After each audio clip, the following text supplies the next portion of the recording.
Bem-vindos à continuação da leitura da Montanha Mágica do Thomas Mann.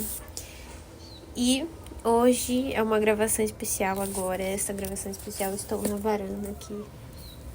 Oi, Telinho! Meu gatinho tá aqui comigo. Cadê? Oi! E eu vou fazer essa gravação aqui na varanda. Então vai ter barulho de pássaros. Olha que beleza. Maravilha, né? Essa segunda parte se chama da pia batismal e das duas figuras do avô. Hans conservava apenas pálidas recordações da casa paterna. Mal chegara a conhecer o pai e a mãe. Morreram ambos no curto intervalo entre o 5º e o 7º ano de sua vida. Primeiro faleceu a mãe, de forma absolutamente inesperada, em vésperas de um parto, por causa de uma obstrução de vasos sanguíneos, consequência de uma neurite, segundo o diagnóstico do Dr. Heidkind. Foi uma embolia que paralisou instantaneamente o coração.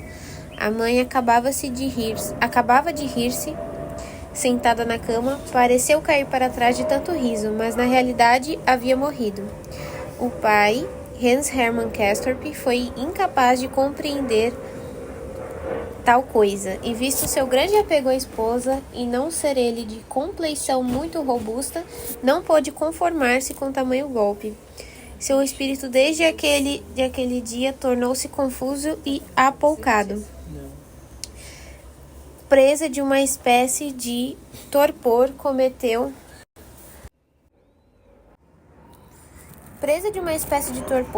uma série de erros nos negócios, de maneira que a firma Castorp e Filho sofreu grandes prejuízos. Na segunda primavera depois da morte da mulher, ele contraiu pneumonia durante uma inspeção de depósito no porto, onde ventava muito.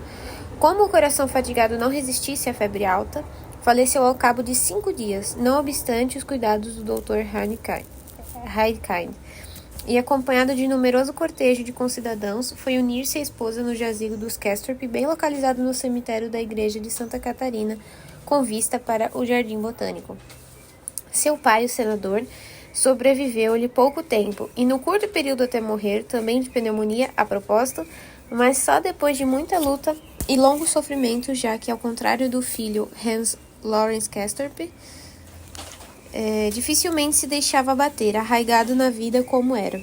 Ora, nesse curto período, enfim, de apenas 1 ano e meio, o órfão Hans Castorp morou na casa do avô, uma mansão ao gosto do classicismo nórdico, edificada em princípios do século passado, sobre um terreno estreito à rua da Esplanada. Era de uma cor que lembrava o céu nublado, e o portão de entrada flaqueado por meias colunas, e no meio do andar térreo achava-se 5 degraus acima do chão. A casa tinha 2 pavimentos superiores, e no primeiro as janelas iam até o chão, protegidas por grades de ferro fundido. Nesse primeiro pavimento ficavam as salas de recepção, inclusive a de jantar, clara, decorada com estuque, e cujas 3 janelas guarnecidas de cortinas escarlate davam para o pequeno quintal. Era nesse aposento que, durante os referidos 18 meses, o avô e o neto almoçavam todos os dias às 4 horas, servidos pelo velho Fiat, que trazia brincos nas orelhas, botões de prata na casaca e uma gravata de cambraia igual àquela do patrão, do qual também imitava o hábito de esconder na laçada o queixo escanhoado.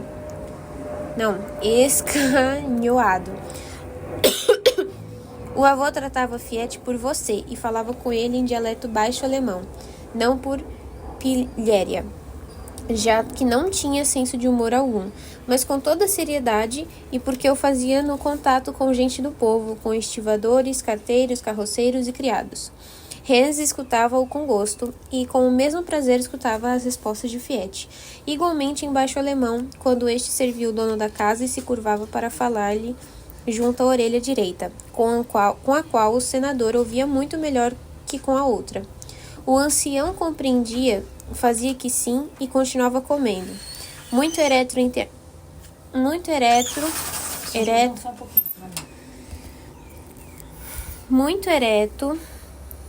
entre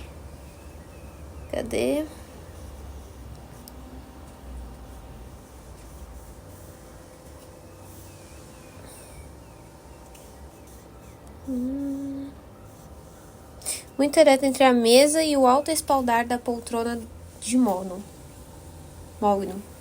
quase que sem inclinar para o prato, e o neto, sentado à frente, contemplava em silêncio com atenção inconsciente e profunda os gestos precisos e bem cuidados mediante os quais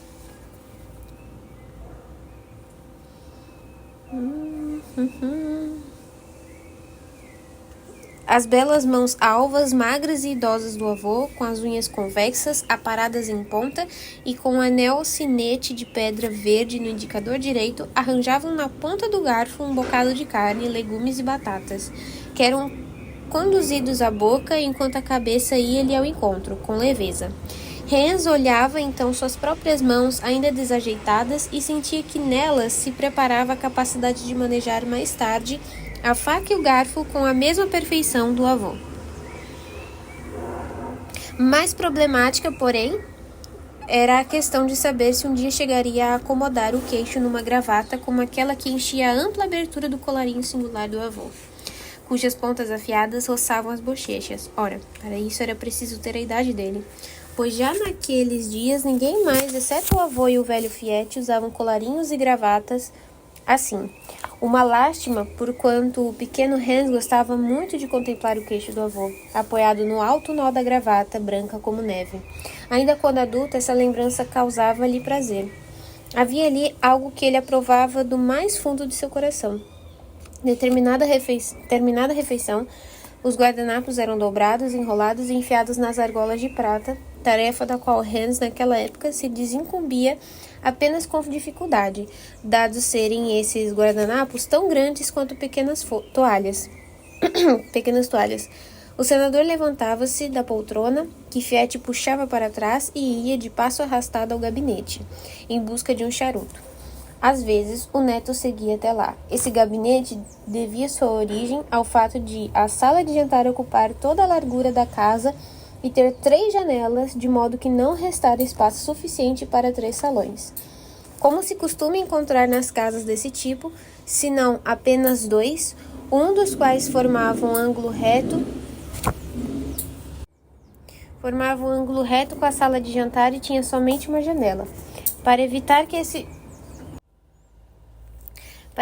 esse salão ficasse excessivamente amplo, haviam feito uma subdivisão por meio de um tabique, aproximadamente na 4ª parte do seu comprimento, formando-se assim o dito gabinete, uma peça estreita que de uma claraboia recebia uma luz crepuscular e continha apenas poucos móveis, uma estante, na qual se achavam as caixas de charutos do senador, uma mesa de jogo, cuja gaveta abrigava objetos atraentes como naipes de uísque, fichas, tabuletas de dentes móveis para marcar pontos, uma lousa com lápis de pedra, boquilhas de papel e outras coisas. E, finalmente, no canto havia um armário de vidro estilo rococó, de madeira de mogno, atrás de cujas vidraças se achavam cortinas de seda amarela. Vovô, por favor, é o que o pequeno Hans sentia-se à vontade para dizer neste gabinete, pondo-se nas pontas dos pés para estar mais próximo ao ouvido do ancião. Me mostra a pia batismal. E o avô, que já afastara para trás a aba comprida da sobrecasaca de casimira macia e tirara do bolso da calça um molho de chaves, abria então o armário, de cujo interior emanava um aroma singularmente misterioso e agradável ao menino. Ali estava guardada toda espécie de objetos pouco usados e justamente por isso fascinantes. Um par de candelabros de prata, um barômetro quebrado com figuras talhadas em madeira, um álbum de daguerreótipos, um licoreiro de madeira de cedro, um pequeno turco, duro ao tato sob sua roupagem de seda e que tinha na barriga um mecanismo engenhoso.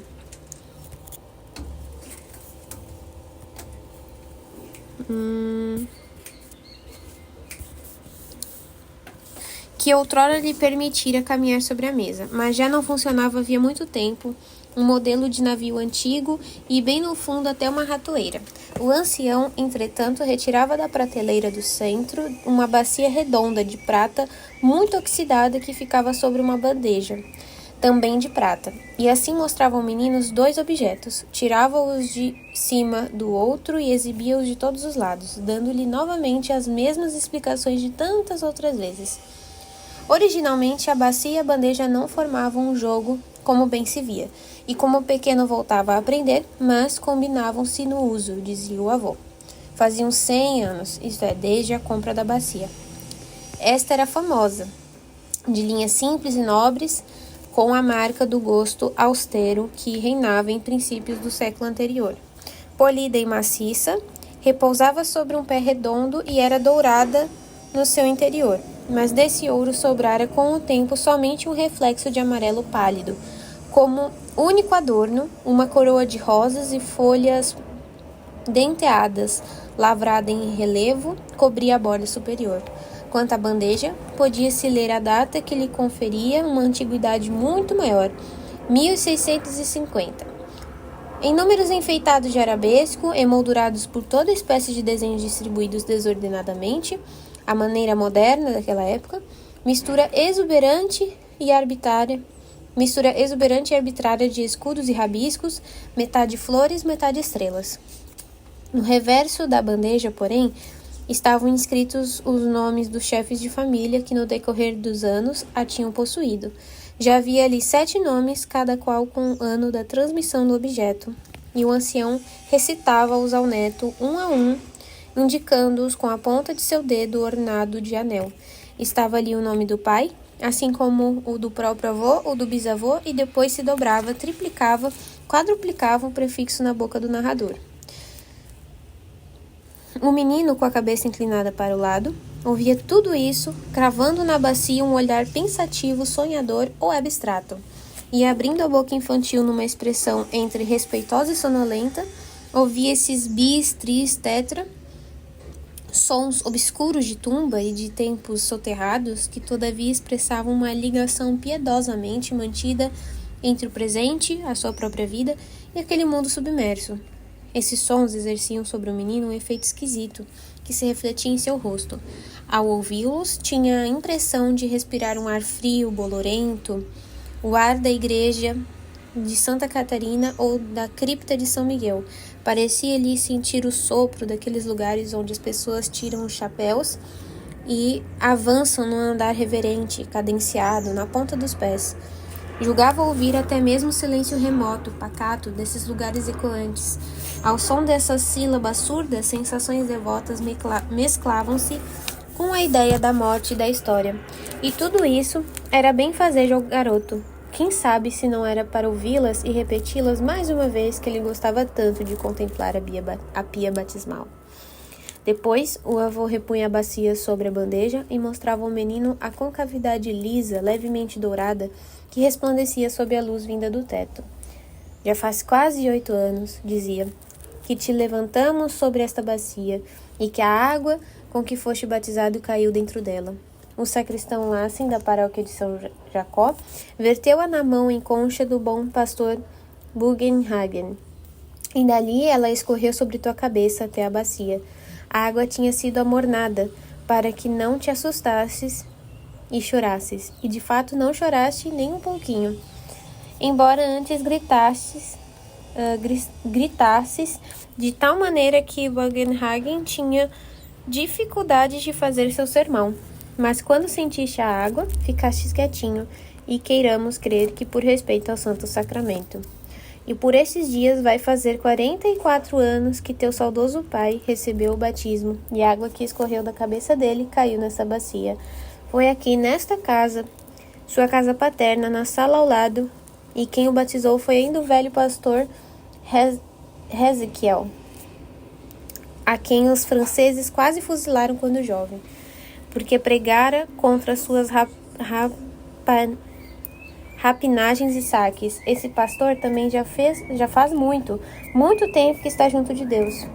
E há 65 anos batizaram a mim, também nesta mesma sala, e mantiveram minha cabeça por cima da bacia, exatamente como a vez agora colocada sobre a bandeja. E o pastor pronunciou as mesmas palavras como o teu batizado e no do teu pai. E a água morna e límpida escorreu da mesma forma dos meus cabelos. Não tinha muito mais do que tenho agora. e caiu aqui, nessa bacia dourada. O pequeno levantava os olhos para a cabeça fina e comprida do ancião, que voltava a inclinar-se para a bacia, como fizera naquele momento já longínquo a que se referia, e se apoderava do menino uma sensação já muitas vezes experimentada, a impressão estranha, entre sonhadora e angustiante, de algo que desfilava sem se mover, que se mudava e contudo permanecia, algo que era tanto reiteração como vertiginosa monotonia, impressão que ele conhecia de outras ocasiões e cuja volta esperava e desejara. Era em parte pelo prazer de senti-la mais uma vez que pedia ao avô que lhe mostrasse a relíquia da família na sua imutável progressão. Quando, mais tarde, o jovem se examinava a si mesmo, verificava que a imagem do avô se lhe gravara na memória com muito maior nitidez, intensidade e significação do que a de seus próprios pais. Isso talvez se devesse a alguma simpatia ou afinidade física particular, pois o neto se parecia com o avô, tanto quanto um fedelho de faces rosadas pode ter semelhança com um septuagenário encanecido e esclerótico. Mas, antes de tudo, esse fato falava em favor do ancião, que incontestavelmente fora a figura mais característica, a personalidade pitoresca da família. No que se referia a assuntos públicos, muito antes do traspasse de Hans Lorenz Castorp, o tempo já atropelara sua maneira de ser e pensar. Fora o homem profundamente cristão, membro da Igreja Reformada, de opiniões tradicionalistas, e empenhava-se com tamanha tenacidade por manter aristocraticamente restrito o círculo social apto a ascender ao governo que parecia viver no século XIV.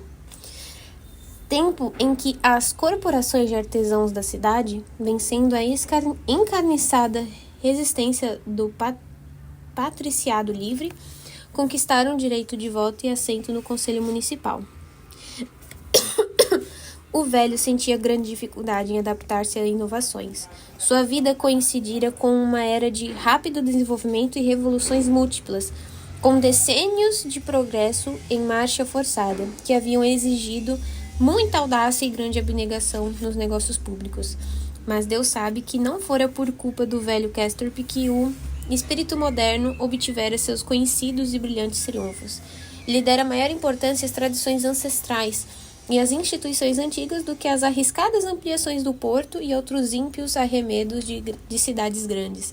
Refreara e se opusera sempre que possível, e se fosse por ele, a administração seria ainda hoje tão idílica e antiquada como o seu próprio escritório. Era assim que o ancião, em tempos de vida e mesmo depois, se apresentava aos olhos de seus concidadãos. E se o pequeno Hans nada entendia de assuntos públicos, seu olhar silencioso e contemplativo de criança fazia com que exatamente as mesmas observações mudas, despidas de crítica, porém cheias de vida, e que mais tarde, como reminiscência consciente, conservavam seu caráter de irrestrita aprovação, hostil a qualquer análise verbal. Como já dissemos, havia nisso um quê de simpatia, aquele laço íntimo, aquela afinidade de almas que não raras vezes salta uma geração. Os filhos e os netos contemplam para admirar o que sua massa hereditária faz antever, e admiram o que vem, na intenção de aprender e aperfeiçoar.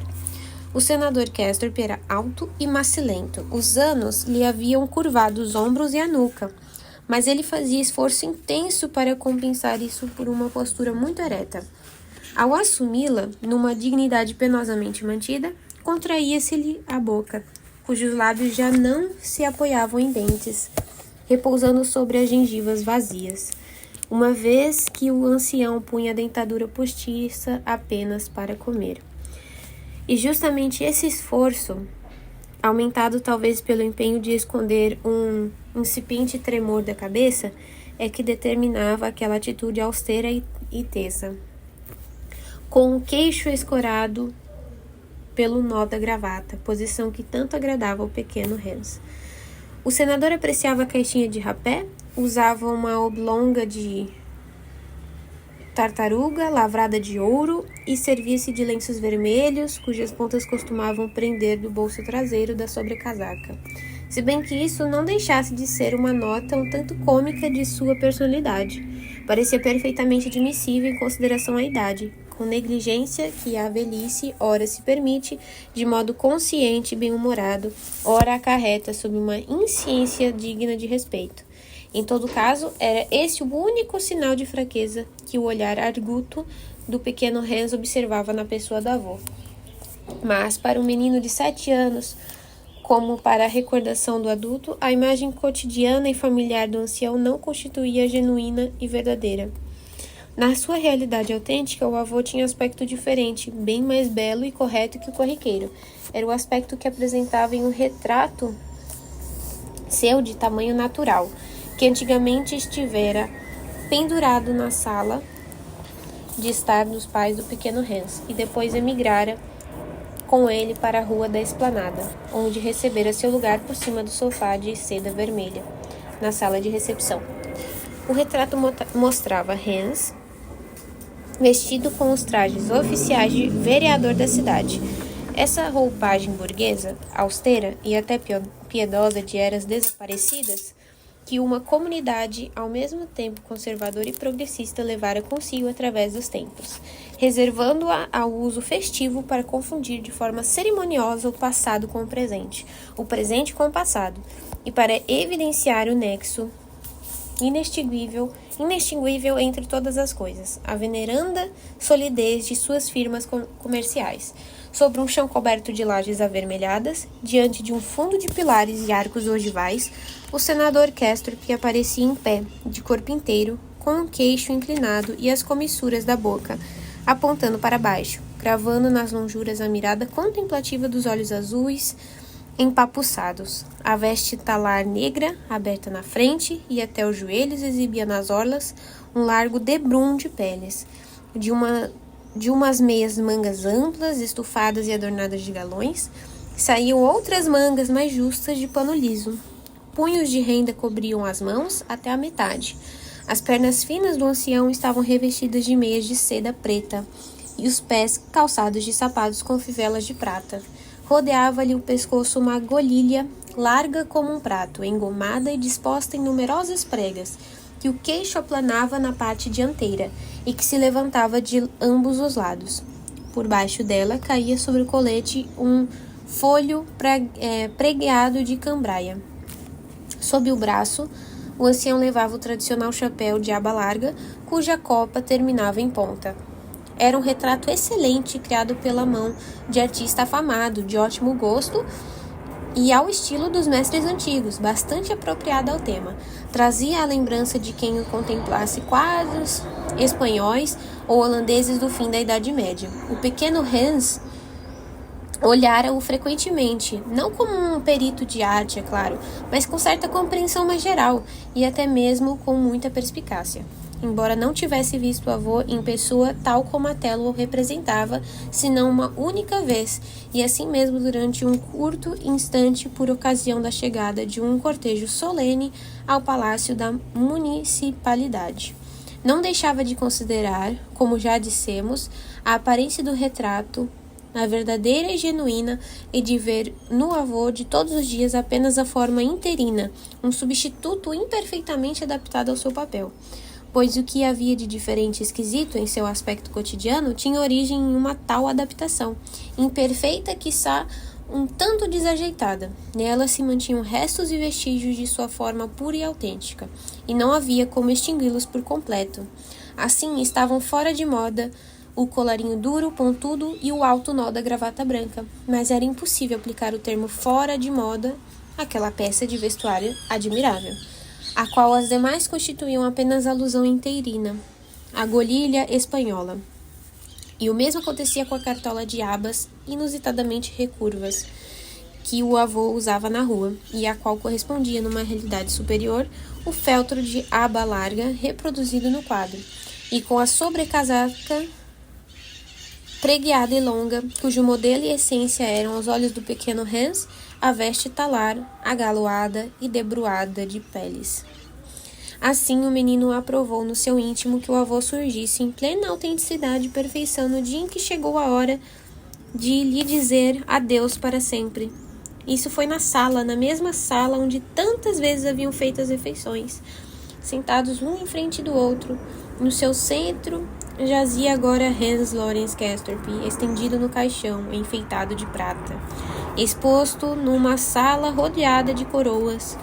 Lutar até o fim contra a pneumonia, lutar tenaz e demoradamente, embora até ali houvesse dado a impressão de só se sentir em casa nesta vida à custa de uma forçosa adaptação ao presente, e agora jazia no seu leito de gala. Vencedor ou vencido, não se sabia ao certo, e tinha em todo caso uma expressão severa e sossegada. E a fisionomia, depois de todas essas lutas, aparecia mudada. O nariz mais pontiagudo e a metade inferior do corpo escondida sob um cobertor, em cima do qual se achava um ramo de palmeira. A cabeça erguida pousava sobre um travesseiro de seda, de modo que o queixo se conchegava imponentemente à concavidade dianteira da golilha espanhola. E entre as mãos meio ocultadas pelos punhos de renda, cujos dedos, embora imitando uma posição natural, não deixavam de revelar frieza e imobilidade. Alguém introduzira um crucifixo de marfim, que o defunto, de sob as pálpebras abaixadas, parecia fitar incessantemente. No princípio da enfermidade, Hans vira o avô diversas vezes, mas depois não tornara a vê-lo. Haviam evitado que ele assistisse ao espetáculo da luta, que na maior parte se desenrolara durante as horas noturnas. Só indiretamente o menino sentira suas consequências, em virtude da atmosfera angustiada da casa, dos olhos avermelhados, do velho Fiat, das ideias e vindas, das idas e vindas dos médicos. O resultado final, porém, que ele agora presenciava na sala, resumia-se no fato de que o avô, solenemente desobrigado daquela adaptação passageira, assumira em definitivo o seu genuíno e merecido aspecto, e esse resultado parecia digno de aprovação, ainda que o velho Fiat vertesse lágrimas, meneando sem cessar a cabeça, e que até mesmo Hans chorasse como fizera quando da repentina morte da mãe, e pouco tempo depois em presença do pai, que também estivera estendido assim, não menos silencioso e estranho. Afinal, já era a terceira vez, num curto lapso de tempo e numa idade tão tenra, que a morte agia sobre o espírito e os sentidos, principalmente os sentidos do pequeno Hans. Esse quadro e essa impressão já não lhe eram novos, senão bastante familiares, e se nas duas ocasiões anteriores já se mostrara comedido e dono de si, sem perder o domínio dos nervos, apesar da tristeza natural que sentia, dessa vez aparentou tranquilidade ainda maior, como ignorasse a significação prática que aqueles acontecimentos tinham para sua existência, ou talvez por considerá-la com certa indiferença pueril, confiante e que o mundo desse ou daquele modo cuidaria de seu bem-estar, manifestou em frente dos ataúdes certa frieza, igualmente pueril, bem como uma atenção objetiva, às quais o terceiro enterro acrescentou um matiz especial, baseado no sentimento e expressão da experiência anterior, que o imunizou contra os frequentes acessos de choro e o contágio do pranto dos demais, fazendo que tudo isso se lhe afigurasse como uma reação normal no decorrer dos 3 ou 4 meses após o falecimento do pai.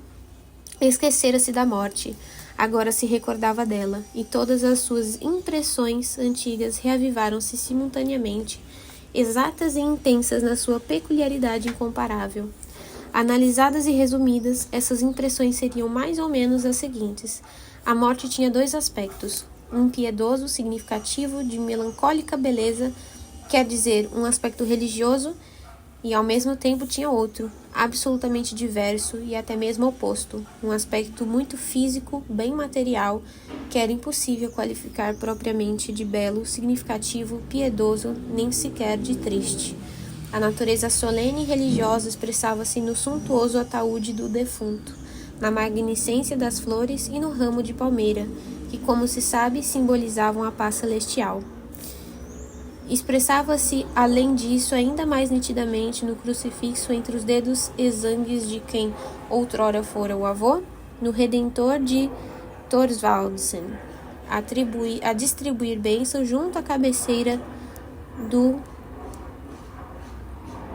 féretro, e em 2 candelabros, cada um de um lado do ataúde, também eles dotados de caráter eclesiástico naquela ocasião. Todas essas disposições encontravam seu sentido preciso, próprio e evidente na ideia de que o avô se unira para sempre com sua figura genuína e verdadeira. Mas, além dessa razão de ser, existia, como o pequeno Hans bem notava, ainda que não se desse conta disso em palavras, mas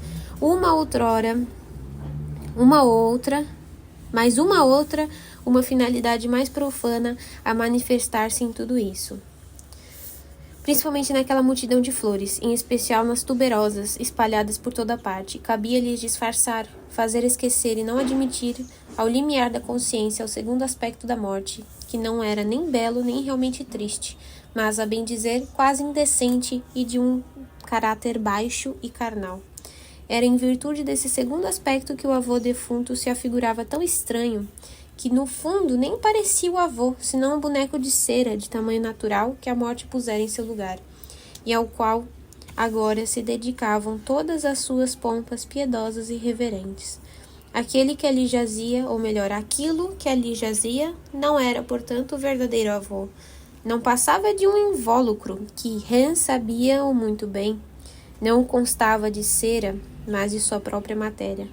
Apenas de matéria, e precisamente nisso residia uma indecente ausência de tristeza. Aquilo era tão pouco triste como são as coisas que dizem respeito ao corpo e apenas a ele.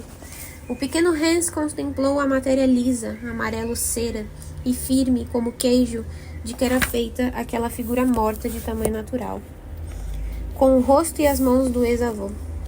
Naquele instante, uma mosca pousou na testa imóvel e começou a mexer sua tromba para cima e para baixo, e o velho Fiete espantou-a cautelosamente, evitando tocar a testa. Ao fazê-lo, exibia uma fisionomia reservada e púdica, como se não devesse nem quisesse saber do ato que praticava, pudor que sem dúvida se devia ao fato de ser o avô, no atual estado, o corpo e nada mais. Mas a mosca deu um voo circular e aterrissou em seguida nos dedos do avô, perto da cruz de marfim. Enquanto isso se dava, Hans sentiu mais que antes aquela emanação leve, mas particularmente persistente, que não lhe era estranha, e que, por vergonhoso que fosse, lembrava-lhe um colega de escola, afetado de um mal desagradável, e por isso evitado pelos colegas. E Hans compreendeu que o aroma das tuberosas tinha por objetivo abafar essa emanação, o que não lograva fazer apesar de tanta exuberância, beleza e austeridade. Esteve diversas vezes diante do cadáver, uma vez a só. Ok, preciso finalizar aqui. No coche que, logo atrás do carro fúnebre, dava início a uma fila muito, muito comprida, o pastor conversou de modo bem gentil com Hans, e assim findou essa etapa, e logo depois, embora tão jovem, Hans Castorp mudou de casa e de ambiente pela segunda vez em sua vida.